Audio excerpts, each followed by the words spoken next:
محمد بن عبداللہ بن عبد المطلب بن ہاشم بن عبد مناف بن قصی بن club بن مرہ بن کعب بن لوی بن غالب بن فہر بن مالک بن نضر بن کنانہ بن خزیمہ بن مدرک بن الیاس بن مضر بن نزار بن معد بن عدنان بن اود بن حمیصہ بن سلامان بن عوس بن بوز بن قمضال بن ابی بن عوام بن ناشد بن حذا بن بلداس بن یدلاف بن طابق بن جاہم بن ناحش بن ماخی بن عیفی بن ابقر بن عبید بن الدعاء بن حمدان بن سنبر بن یثربی بن یحزن بن یلحن بن ارعوہ بن عیدی بن زیشان بن عیسر بن اقناد بن ایہام بن مقصر بن ناحد بن زہر بن سمی بن مزی بن عوض بن عرام بن قیدار بن اسماعیل بن ابراہیم بن آذر بن ناحور بن سروج بن رعوب بن فائج بن عابر بن ارفخشاد بن سام بن نوح بن لامک بن متوشالب بن ادریس بن یرد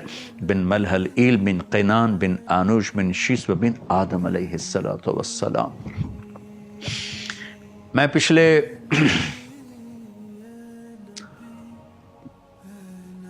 کوئی 10-12 سال سے اللہ کے نبی کا یہ نسب ہر بیان میں، ہر تقریر میں میں پیش کرتا ہوں، بیان کرتا ہوں۔ جب میں روضہ مبارک پہ حاضری دیتا ہوں، جب سے میں نے یہ یاد کیا، میں جب آپ کو سلام پیش کرتا ہوں تو میں اس طرح سلام پیش کرتا ہوں: الصلاۃ والسلام علیک یا رسول اللہ، الصلاۃ والسلام علیک یا حبیب اللہ، الصلاۃ والسلام علیک یا نبی اللہ، الصلاۃ والسلام علیک یا رسول اللہ بن عبداللہ بن عبد المطلب بن ہاشم بن عبد مناف بن قصی بن کلاب بن مرہ بن کعب بن لوی بن غالب بن فہر بن مالک بن نضر بن کنانہ بن خزیمہ بن مدرک بن الیاس بن مضر بن نزار بن معد بن عدنان، آخر تک میں سارا یہ بیان کرتا ہوں۔ یہ تصور مجھے کہاں سے آیا؟ میرا تعلق ایک قدیم ذمہ دار گھرانے سے ہے، تو وہ ہماری کچھ، پھر ہم دریائے راوی کے کنارے پر رہتے ہیں۔ جتنے بھی دریاؤں کے کنارے پر رہنے والے لوگ ہیں، بہت لڑائی مار کٹائی، جھگڑے، لڑائیاں، چوری چکاری، چوریاں کروانی، دشمنی پر چوریاں کروانی، اس قسم کا ماحول۔ اور پھر ہمارے خاندانی مراثی جن کو 10-12 پیڑھیاں یاد ہوتی تھیں، ان کا ایکشن ہوتا تھا۔ جو ہی ڈیروں میں آتے، سرداریاں قائم، سر بخت خیر، دیر آباد، یہ ان کا سٹائل ہوتا ہے۔ جو پنجاب کے کلچر کو سمجھتے ہیں وہ میری بات کا بڑا مزہ لیں گے، جو نہیں سمجھتے تو ان کے سامنے ایک صورتحال آ جائے گی۔ تو ان مراسیوں کا کوئی کام نہیں ہوتا، صرف آ کے جھوٹی تعریف کرتے ہیں، پیسے بھی لے کر جاتے ہیں، گندم بھی لے کر جاتے ہیں، ہر شے، ہر ضرورت، بیمار ہو جائیں علاج بھی کرواتے ہیں، سارا کچھ۔ میں جب بھی جاتا ہوں ہمارے سارے مراسی آتے ہیں، ملتے ہیں، میری جتنی کوئی بساط ہے اس کے مطابق میں ان کی خدمت بھی ضرور کرتا ہوں۔ تو ان کا وہ اسٹائل ہو، آتے ہی یہاں ان کا ہاتھ ہوتا ہے، سرداریاں قائم، سر بخت خیر، ڈیرے سلامت، میاں اللہ بخش میرے باپ کا نام، میاں اللہ بخش دے ڈیرے قائم، میاں نایت علی دے، میاں گانے دے، میاں جانے دے، پتہ نہیں کہ ان کو نام آتے، مجھے نہیں آتے۔ میں نے اللہ کے نبی کی پیڑھی یاد کی ہے۔ میرے بھائی نے پرانے جو ہمارے پری پارٹیشن تھے وہ رجسٹر وغیرہ زمینوں کے، ان میں سے نام نکلوائے تو 16 نام نکلے ہیں، اس سے اوپر ملا کوئی نہیں، 16 نام ہیں۔ تو وہ 16 نام اس نے لکھوا کے نا کمرے میں لٹکائے۔ میں نے ان کو کئی دفعہ یاد کرنے کی کوشش کی، میں یاد نہیں کر، میں 16 نام یاد نہیں کر سکا۔ میں نے اپنے نبی کی پیڑھی کے 80 نام یاد کیے۔ اس کے پس منظر میں یہ تھا کہ مجھے خیال ہے کہ ہم لوگ معمولی سے لوگ ہیں، چھوٹی چھوٹی جائیدادوں کے مالک ہیں، ہماری آگے جھوٹی تعریف ہوتی ہے اور ہم خوش ہو جاتے ہیں، اور ان کو ہم پیسے بھی دیتے ہیں، ان کا علاج بھی کراتے ہیں، ان کی بچیوں کی شادی بھی کرواتے ہیں، ضرورت کے وقت ان کی مدد بھی کرتے ہیں۔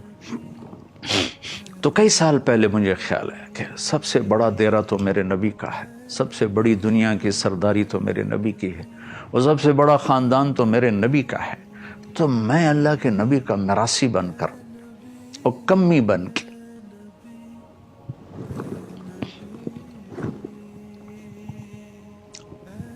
آپ کو جا کے سلام پیش کروں گا. بستے رہن دیرے آل رسول دے. اگر میں یہ وہاں جا کے صدا لگاؤں گا.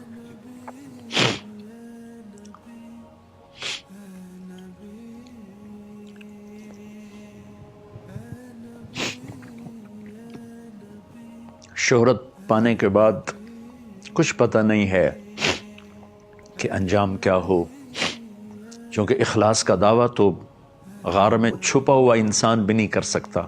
جو ممبر پہ بیٹھ کے لاکھوں انسانوں سے بات کرے، وہ یہ کیسے دعویٰ کر سکتا ہے کہ میں اللہ کے لیے کر رہا ہوں؟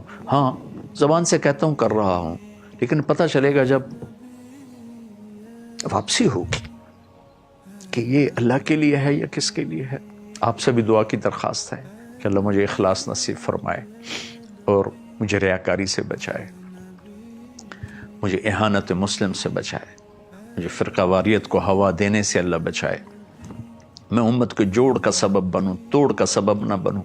میرے بول سے امت ٹوٹے نہیں، جڑے اللہ کرے. اللہ نے ہمیں جوڑنے کے لیے بھیجا ہے، توڑنے کے لیے نہیں بھیجا. تو میں نے جا کے دربار پہ حاضری تھی. میں نے کہا یا رسول اللہ، میں آج آپ کا مراسی بن کے آیا.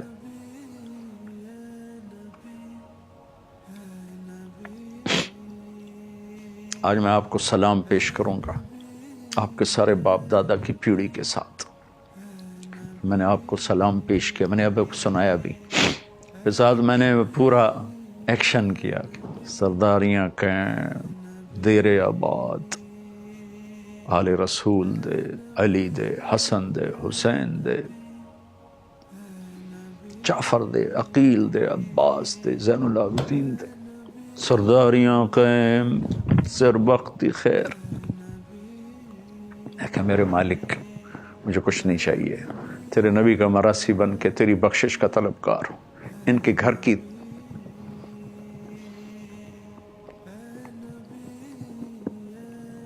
نوکری کر کے میں تجھ سے بخشش کا طلبگار ہوں. درگزر چاہتا ہوں، معافی چاہتا ہوں. اور مراسی ہوتے ہی جھوٹ، ایک تو ویسے ہی وہ نکمے ہوتے ہیں، ایک ان کی تعریف بھی ایسی بے ہنگم ہوتی ہے. میں کہ یا رسول اللہ، ہم آپ کی کیا تعریف کر سکتے ہیں؟ وہی مراسی والی ہے. اور ہمارا ایک مراسی، اس کا نام صدیق ہے، وہ بڑا بیچارہ، جتنے مراسی آتے ہیں سب سے زیادہ اس میں متواضع وہ ہے. اس کو دیکھتے اس پہ رحم آ جاتا ہے. تو میں اپنے اوپر وہ صدیق مراسی کا لباس اوڑھ لیتا ہوں کہ یا رسول اللہ، صدیق کا مراسی آیا، توڑے درد، توڑی شان بیان کرن، توڑے گھر دی، توڑے بچیاں دی، توڑی اولاد دی، توڑی بیگمات دی. دیر سلامت، سرداریاں قائم، سر بخت دی خیر.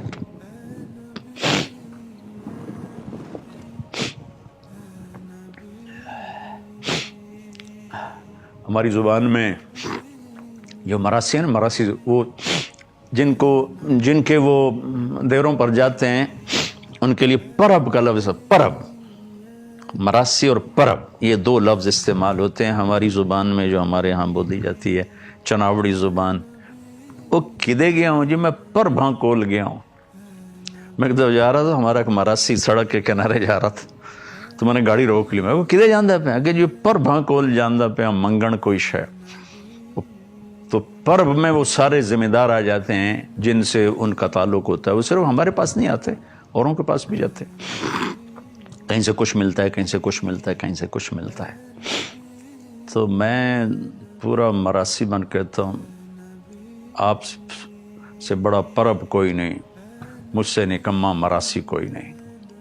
مراسی بھی نکمے ہو کر جیبیں بھر کے جاتے ہیں. میں بھی آپ کا رب سے بخشش کا طلبگار ہوں، عافیت کا طلبگار ہوں. سر بخت خیر، آل رسول دے دیر سلامت، آل محمد دے دیر سلامت. تو سب کے نام لیتا ہوں. یا رسول اللہ، آپ کے دیر آباد رہیں. یا رسول اللہ، امت کو آپ کی شفاعت نصیب ہو، آپ سب کی شفاعت فرمائیں. علی کے دیر آباد رہیں، حسن کے دیر آباد رہیں، حسین کے دیر آباد رہیں، جعفر کے دیر آباد رہیں، عقیل کے دیر آباد رہیں، زین العابدین کے دیر آباد رہیں۔